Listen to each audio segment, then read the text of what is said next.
시간이 약이라는 세상의 말과는 달리 세월이 흘러도 절대로 지워지지 않는 흉터가 있습니다. 가장 믿었던 가족이나 친구에게 당한 배신, 내 영혼을 갈기갈기 찢어놓았던 치명적인 상처는 시간이 지나 성공의 자리에 올라도 문득문득 우리를 지독한 트라우마의 감옥에 가두어 버립니다. 다 잊었다고 말하지만 가해자들을 마주하는 순간 심장이 얼어붙고 원망의 불길이 다시 타오르죠. 내 인생의 가장 아픈 흉터를 우리는 도대체 어떻게 치유해야 하겠습니까? 지금으로부터 3700년 전 자신을 노예로 팔아넘긴 원수 같은 형들 앞에서 평생의 한을 쏟아내는 대신 인류의 역사상 가장 위대한 용사의 서사시를 썼던 한 남자가 있었습니다. 바로 애굽의 총리 요셉입니다. 오늘 우리가 마주할 16화에서 형들에게 정탐꾼이라는 누명을 씌우며 지독한 심리 연극을 시작했던 요셉. 마침내 형들은 아버지 야곱의 피눈물 나는 반대를 뚫고 요셉의 친동생 베냐민을 데리고 다시 애굽 땅을 밟았습니다.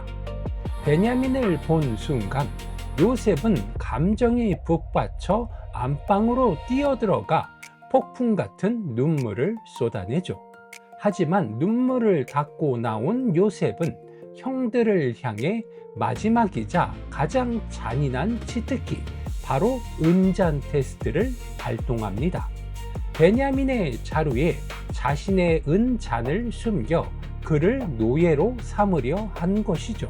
오늘 이 숨막히는 심리극의 끝에서 터져나온 요셉의 통곡과 위대한 용서 속에 숨겨진 상처 해독의 알고리즘을 디코드 해봅니다.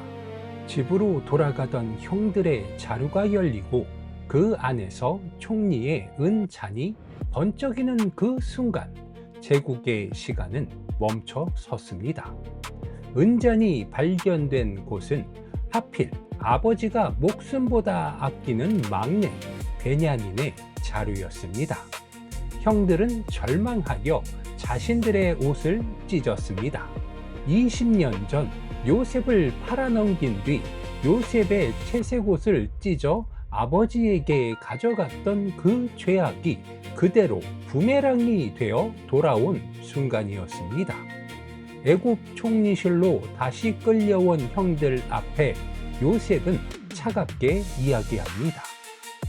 은잔이 발견된 자만 나의 종이 되고 너희는 평안히 너희 아버지께로 돌아 올라갈 것이니라. 만약 형들이 20년 전과 똑같은 이기적인 인간들이었다면 베냐민 너 때문이야 라며 막내를 버려두고 자기들만 살겠다고 도망쳤을 것입니다. 하지만 바로 그 순간 반전의 인물이 걸어 나옵니다. 20년 전 요셉을 은 20에 팔자고 주장했던 넷째 형 유다였습니다. 유다는 요셉 앞에 엎드려 눈물로 호소합니다. 이 아이가 돌아가지 못하면 집에 있는 늙은 아버지는 그 자리에서 슬퍼하며 음부로 내려갈 것이라고. 그러니 제발 이 아이를 대신하여 내가 여기 남겨져 총리님의 종이 되게 하시고 이 아이는 형제들과 함께 돌려보내 주소서라며 자신의 목숨을 담보로 던집니다. 가해자였던 형들이 이제는 다른 동생을 위해 자신의 목숨을 바치는 진짜 변화된 사람이 되었음을 증명한 것입니다. 요셉이 시종하는 자들 앞에서 그 정을 억제하지 못하여 소리질러 방송되고 가니 애굽 사람에게 들리며 바로의 궁중에 들리더라.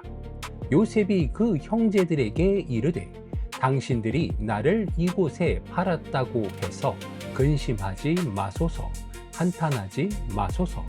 하나님이 생명을 구원하시려고 나를 당신들보다 먼저 보내셨나이다.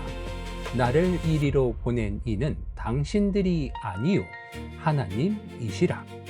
창세기 45장 1절에서 2절, 그리고 5절, 그리고 8절의 말씀입니다. 유다의 대속적인 고백을 들은 요셉은 더 이상 터져나오는 감정을 억제할 수 없었습니다. 요셉은 대성통곡을 하기 시작합니다. 그 울음소리가 얼마나 처절하고 컸던지 궁정 밖에 애굽 사람들과 바로의 왕궁에까지 그대로 들렸습니다. 20년 동안 가슴속 깊은 무덤에 묻어두었던 배신의 아픔, 노예의 서러움, 감옥의 외로움이 그 눈물과 통곡을 통해 한순간에 씻겨 내려간 것입니다.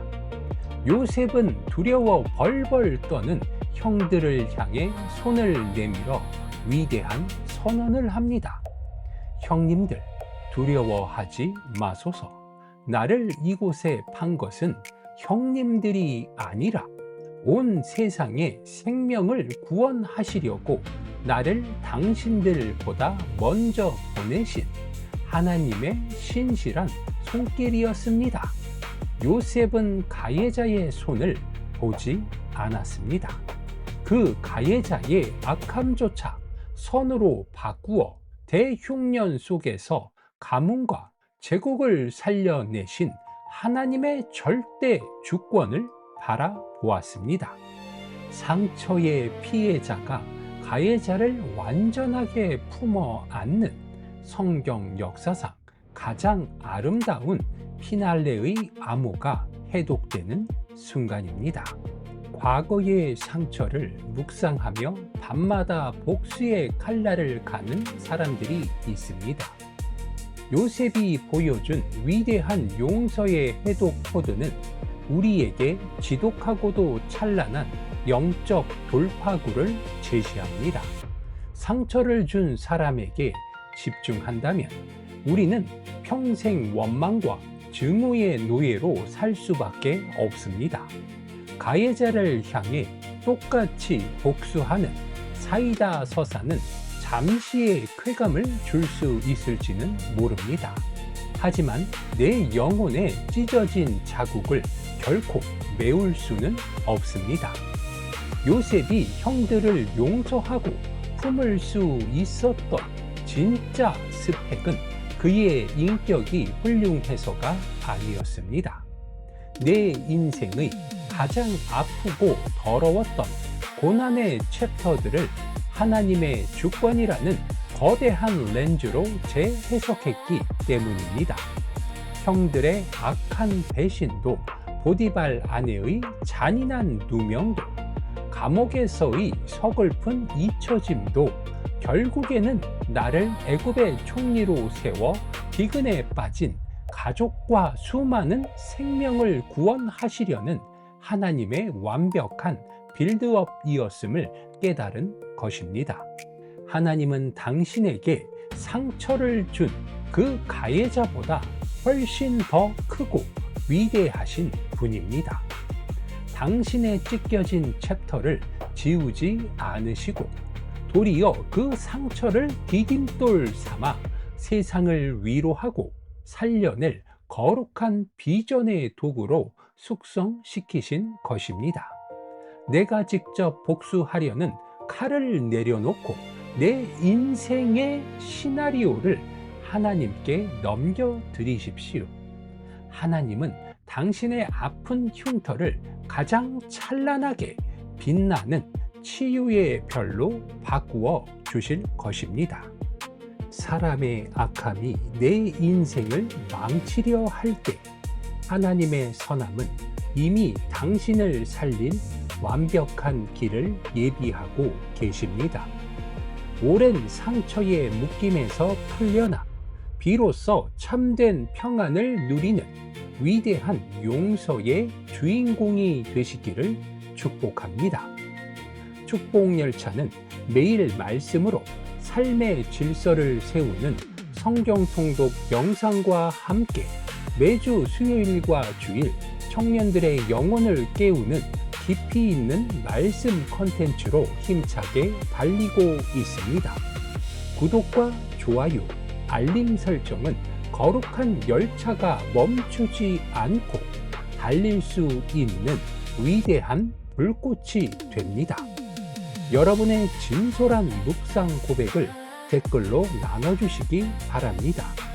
이것으로 파란만장했던 야곱 가문과 요셉의 창세기 디코드 대단원을 마무리하고 다음 제18화부터는 새로운 구원과 출애굽의 거대한 역사가 시작되는 출애굽 디코드 시리즈로 찾아뵙겠습니다.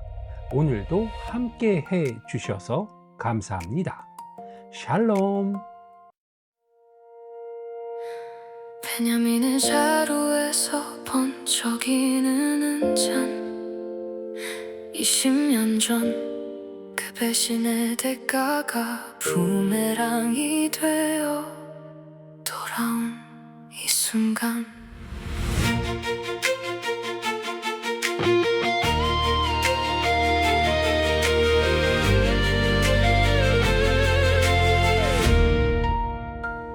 지워지지 않는 오랜 흉터를 안고 성공의 자리에 올라도 문득 찾아오던 트라우마 내 인생을 구덩이에 던졌던 원수들이 내 발 앞에 다시 엎드려 목숨을 구걸할 때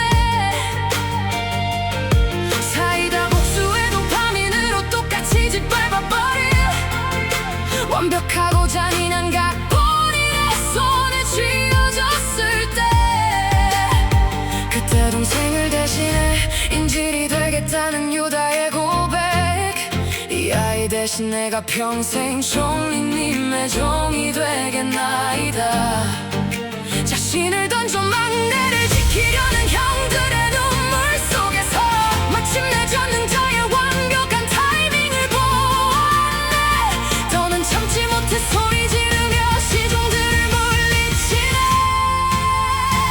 내가 요셉이라 방송대곡하며 터져나오는 눈물 왕궁을 가득 채운 통곡 속에 오래난 이 시간 내려가네 당신들이 나를 판 것이 아니요 하나님이 보내신 것 피해자의 원망을 넘어 주님의 절대 주권을 보내 내 상처의 흉터가 세상을 살릴 치유의 별이 되네 두려웠던 형들의 손을 따뜻하게 잡으며 근심하지 마소서 스스로 한탄하지 마소서 사람의 악함까지 선으로 바꾸어 제국을 먹여 살린 하나님의 거대한 반전의 시나리오를 읽어내네 10년의 오랜 전쟁이 눈물로 종지부를 찍네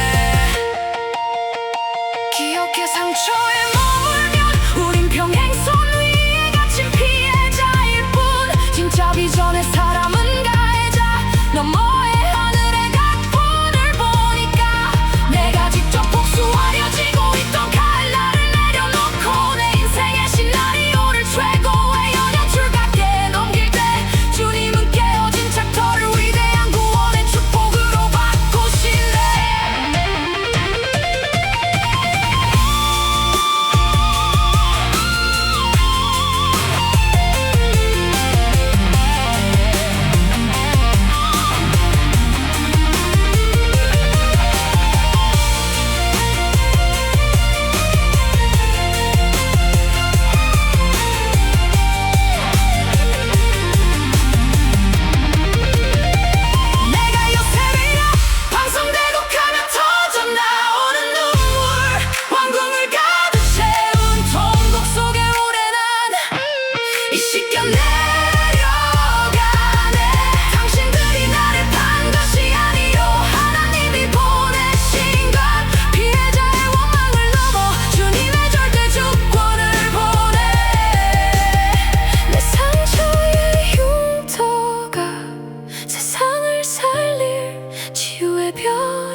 나를 이리로 보낸 이는 당신들이 아니요